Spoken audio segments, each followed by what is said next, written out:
नहीं कड़ा नहीं थी। ডিম হয়ে গেছে, ডিম ডিম হয়ে গেছে।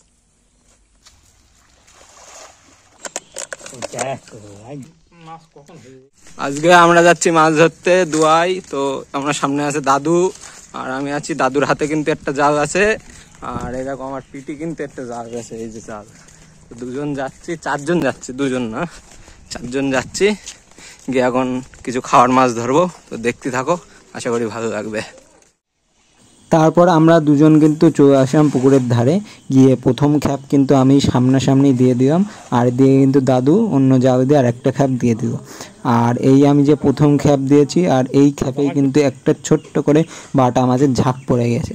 তো আমি ধরছি আজকে সেই ঘন জালটা দিয়ে, এই দেখো এই জালে কিন্তু সব বাটা মাছের পুরো ঝাঁক পড়ে গেছে, এই যে বড় বড় সাইজের বাটা। আর এই বাটা মাছগুলোর পেটে কিন্তু সব ডিম বোঝায়, একেবারে নতুন বাটা, নতুন জলে পুরো ডিম ছাড়ার জন্য পুরো রেডি। আর যেগুলো বেশি বেশি ডিম হয়েছে তো সেই মাছগুলো কিন্তু আমরা এখান থেকে ছেড়ে দিলাম। আর কিছু মাছ কিন্তু নেয়ার মতো যেগুলো অল্প ডিম আছে, তো সেই মাছগুলো কিন্তু এখান থেকে কিছু মাছ মতো রেখে দিলাম। আর এই খ্যাপে প্রায় 24টা-25টা মতো বাটা পড়েছে। আর দাদুর জালে কিন্তু মনোপিয়া দেশি পুঁটি পড়েছে, এই একটা বড় সাইজের মনোপিয়া পড়েছে। আর এখানে কিন্তু আমি ভালো করে জালে বেশ ছাড়াচ্ছিলাম। আর সমস্ত বাটা মাছগুলো এখানে দেখো, খুব সুন্দর সুন্দর বাটা, বেশ ভালো চেহারা হয়েছে। এই দেখো এক জায়গায় কিন্তু 4-5টা বাটা ছিল। আর এই খ্যাপে 24টা মতো বাটা পড়েছে।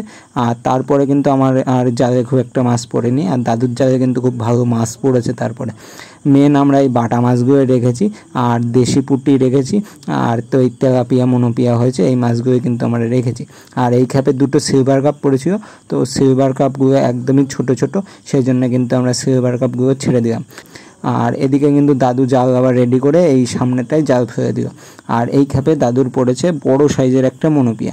আর এই পুকুরে কিন্তু প্রচুর মনোপিয়া আছে, বড় বেশ পুকুর, 3 বিঘে চৌকর, আর মোটামুটি ওই 4 বিঘের কাছাকাছি পুকুর, মানে খুব বড় একটা পুকুর।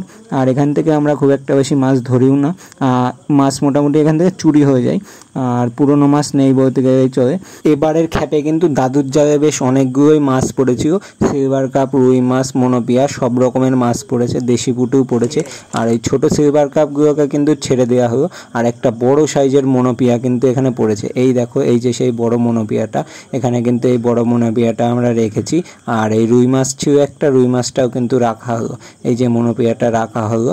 আর এর দিকে কিন্তু আমিও একসাথে জাল ফেলেছি, আর আমার জালে পড়েছে সব দেশি পুঁটি। এই দেখো এই যে এদিকে কিন্তু আমি জাল ছাড়াচ্ছিলাম, আর এই যে সব দেশি পুঁটি কিন্তু আমার জালে পড়েছে।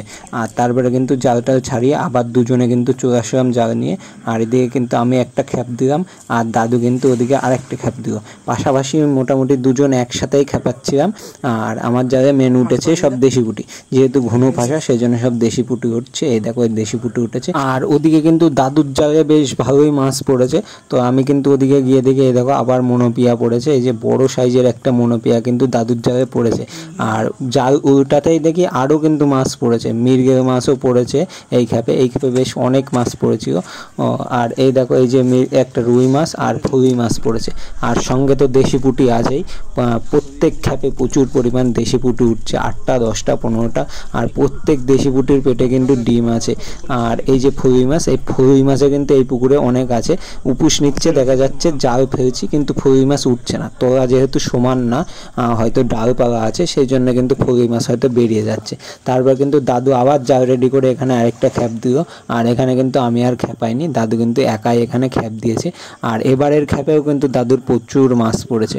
আর আজকে কিন্তু দাদুর ভাগ্য খুবই ভালো ছিল, যেখানেই খ্যাপ দিচ্ছে সেখানেই মোটামুটি দাদু আজকে ভালো মাছ পাচ্ছে। আর আজকে যা মাছ হয়েছে 3জনেই কিন্তু আমরা ভাগ করে নিয়েছি, আমি আর দাদু আর পুকুর মালিক 3জনে কিন্তু আমরা মাছ ভাগ করে নিয়েছি। আর এখানে কিন্তু একটা বাটা মাছ হয়েছিল, তো বাটা মাছটাও কিন্তু ব্যাগে রেখে দেওয়া হলো। আর অনেকগুলো কিন্তু দেশি পুঁটি হয়েছিল, এই যে সব দেশি পুঁটি কিন্তু দাদু এখানে ছাড়াচ্ছে, আর যেটু কিন্তু খুঁটে খুঁটে নিচ্ছে। এই যে সব দেশি পুঁটি এখানে কিন্তু খুঁটে খুঁটে নিচ্ছে। আর কাঁকড়াও কিন্তু হয়েছে অনেক, দেশি কাঁকড়া। তো প্রথমে কিন্তু কাঁকড়া আমরা নেয়নি, শেষে কিন্তু আমরা কাঁকড়া নিয়েছি। তো মোটামুটি ভালোই কাঁকড়া হয়েছে। আর এই দেখো মেন সব মাছ, তারপরে বাড়ি এসে মাছ সব ঢাকা হলো। আর এখানে প্রায় ওই 3 কেজির মতো মাছ হবে। আর এই মাছগুলো ধরতে আমাদের ওই 2 ঘন্টা থেকে 2.5 ঘন্টা মতো টাইম হয়ে গেছে। আর পুকুরে কিন্তু খুব একটা বেশি জল ছিল না, আর এই বৃষ্টিতেই মেন জল হয়ে গেছে, না হলে কিন্তু আমরা আর একটু বেশি মাছ পেতাম। আর পুরনো মাছ পুকুরে নেই বললেই চলে, পুরনো মাছ কিন্তু সব চুরি করে নিয়েছে। আমাদের বাড়ি থেকে পুকুরটা একটু দূরে, প্রায় 1-1.5 কিলোমিটার দূরে, তো এখান থেকে বেশিরভাগ মাছ সব চুরি হয়ে যায়। তো কিছু মাছ থাকে, তো সেই মাছগুলোই কিন্তু আমরা পাই, নাহলে কিন্তু এই পুকুরে প্রত্যেক বছর প্রচুর মাছ ছাড়া হয়। আর মাছ যা এই পুকুরে বাড়ে, মোটামুটি 1 বছরে 1 কেজি 1.5 কেজি করে মাছ হয়ে যায়, যেহেতু বড় পুকুর সেই জন্যে। কিন্তু সেসব মাছ আমরা পাই না, পুরনো মাছ খুবই কম আছে, আর পুরনো মাছ কিন্তু খুব একটা বেশি ধরাও পড়ে না। আর এই দেখো, এই যেসব মনোপিয়া আর বাটা মাছ আর পুঁটি মাছ, এখানে 3 রকম 4 রকম মাছ যা আছে সব কিন্তু এখানে আলাদা করে রাখা হলো। আর বাটা মাছগুলো দেখো কত সুন্দর সুন্দর, আর সব কিন্তু পেটে এরকম ডিম ছিল, যেগুলো আমরা প্রথমেই ছেড়ে দিয়েছি। আমার জালে কিন্তু মেন এই বাটাগুলো পড়েছিল, তারপরে কিন্তু আমি আর আজকে মাছই পাইনি। আর এই যে কাঁকড়া, শেষে কিন্তু আমরা এই কাঁকড়াগুলো নিয়েছি। তো প্রথম থেকে যদি আমরা কাঁকড়া নিতাম তাহলে কিন্তু প্রায় 1 কেজি কাঁকড়া হয়ে যেত। প্রথমে কিন্তু এত কাঁকড়া হবে আমরা বুঝতে পারিনি, সেই জন্য কিন্তু আমরা কাঁকড়াগুলো নেইনি প্রথমে। আর তারপর কিন্তু এখানে যেহেতু আবার দেখি কাঁকড়া কুড়িয়েছে, তো কাঁকড়াগুলো কিন্তু ওরাই রেখেছে, জেঠুই রেখেছে নিজে, আর আমরা কিন্তু কাঁকড়া অতটা নেইনি। এই হচ্ছে আমাদের মাছ সব। 2.5 ঘন্টা ধরে এই মাছ আমরা ধরলাম। মাছ নিয়ে অনেকক্ষণই হয়ে যেত, কিন্তু মাছটা সব নিইনি। এরকম আয়োজন ঠিক আরও আছে তার মানে, বুঝলে যেটুকু